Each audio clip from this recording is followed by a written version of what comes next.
అండి. Welcome to our channel. ఈరోజు మన ఛానల్‌లో చిన్న పిల్లలు కూడా ఈజీగా తినగలిగేంత, తేలిగ్గా అరిగించుకోగలిగేంత మెత్తని జొన్న సగ్గుబియ్యం దోసలు ఎలా తయారు చేసుకోవాలో ఈ వీడియోలో అయితే ఒకసారి చూసేద్దాం. ఒక బౌల్‌లో 1 కప్పు జొన్నల్ని 12-15 గంటల పాటు నానబెట్టుకోవాలి. ఒక బౌల్‌లో హాఫ్ కప్ నుంచి 3/4 కప్పు వరకు సగ్గుబియ్యం తీసుకోండి. అలాగే మరొక బౌల్‌లో పావు కప్పు వరకు మినపప్పు తీసుకోండి. జొన్నలని ముందుగా శుభ్రంగా కడిగేసి 12-15 గంటల పాటు నానబెట్టుకోండి.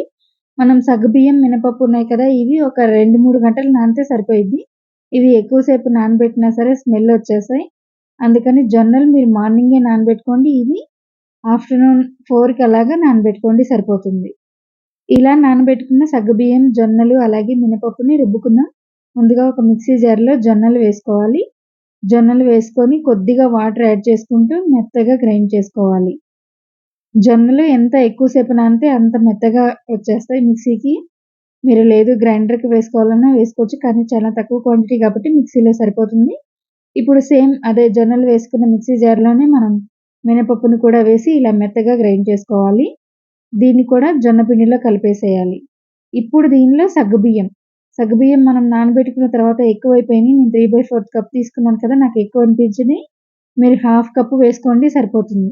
నేను కొద్దిగా పక్కకు తీసేసాను. ఇప్పుడు దీన్ని మెత్తగా గ్రైండ్ చేసుకొని సేమ్ జొన్నలు మనం ఇందాక గ్రైండ్ చేసుకున్న జొన్నలు, మినపప్పు ఏ బౌల్‌లో అయితే వేసుకున్నామో దానిలోనే వేసుకొని ఒక స్పూన్ వరకు సాల్ట్ వేసుకొని కొద్దిగా వాటర్ యాడ్ చేసుకుంటూ ఇది మొత్తం అంతా కలిసేలాగా కలుపుకోండి.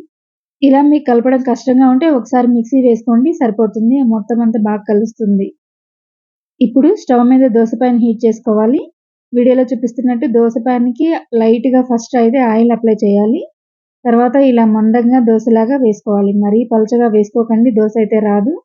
మరీ మందంగా కూడా వేసుకోవద్దు. ఇలా మీడియం సైజులో వేసుకొని లో ఫ్లేమ్‌లోనే 2 వైపులా కాల్చుకోవాలి. ఇలానే మిగిలిన దోసను కూడా వేసుకోవాలి. ఈ దోస కాలడానికి చాలా ఎక్కువ టైం పడుతుంది. కాబట్టి నిదానంగా కాల్చుకోండి.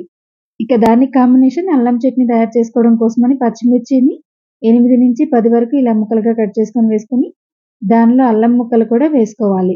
అల్లం ముక్కలు తక్కువ, పచ్చిమిర్చి ఎక్కువ ఉండాలి. ఎందుకంటే అల్లం కూడా ఘాటు ఉంటుంది కదా! ఇప్పుడు దీన్ని ఒక స్పూన్ ఆయిల్ వేసుకొని ఇలా వీడియోలో చూపిస్తున్నట్టు వేయించుకొని పూర్తిగా చల్లారనివ్వాలి. అలాగే చిన్న సైజు నిమ్మకాయంత చింతపండుని నానబెట్టుకోవాలి. ఇప్పుడు మిక్సీ జార్‌లో చల్లారిన పచ్చిమిర్చి, అల్లం అలాగే నానబెట్టుకున్న చింతపండు, పుట్నాల పప్పు 2, 3 స్పూన్ల వరకు వేసుకోవాలి. ఇప్పుడు దీనిలో పావు స్పూన్ వరకు ఉప్పు, అలాగే బెల్లం క్వాంటిటీ కొద్దిగా ఎక్కువే వేసుకోండి స్వీట్ ఎక్కువ తినేవాళ్ళు. లేదు మీకు స్వీట్ అంత ఇష్టం లేదంటే కొంచెం తగ్గించి వేసుకోండి. ఇలా అన్నీ వేసుకున్న తర్వాత మెత్తగా గ్రైండ్ చేసుకోవాలి. ఇలా మిక్సీ వేసుకున్న ఈ చట్నీని ఒక బౌల్‌లోకి తీసుకొని కొద్దిగా వాటర్ యాడ్ చేసుకోవాలి. దీన్ని పోపు వేసుకోవడం కోసమని కడాయిలో ఒక స్పూన్ ఆయిల్ వేడి చేసుకోవాలి. దీనిలో ఎండుమిర్చి 1 లేదా 2 ఇలా ముక్కలుగా కట్ చేసుకొని వేసుకోవాలి. వాటితో పాటు పోపు గింజలు ఒక 2 స్పూన్ల వరకు వేసుకోవాలి. అలాగే కరివేపాకును కూడా వేసుకోవాలి. మీరు ఇది పచ్చిమిర్చితో కాకుండా ఎండుమిర్చితో కూడా చేసుకోవచ్చు. అది కూడా బానే ఉంటుంది. ఇది ఇన్‌స్టంట్‌గా చేసుకునే పచ్చడి ఏదైనా సరే ఎండుమిర్చితో సేమ్ ప్రాసెస్‌లో కూడా చేసుకోవచ్చు. అది కూడా మంచి టేస్ట్ వస్తుంది. ఈ సగ్గుబియ్యం దోసలకి ఈ చట్నీ చాలా బావుంటుంది. ఒకసారి తప్పకుండా ట్రై చేయండి. మా మరిన్ని టేస్టీ అండ్ హెల్తీ రెసిపీస్ కోసం please subscribe to my channel.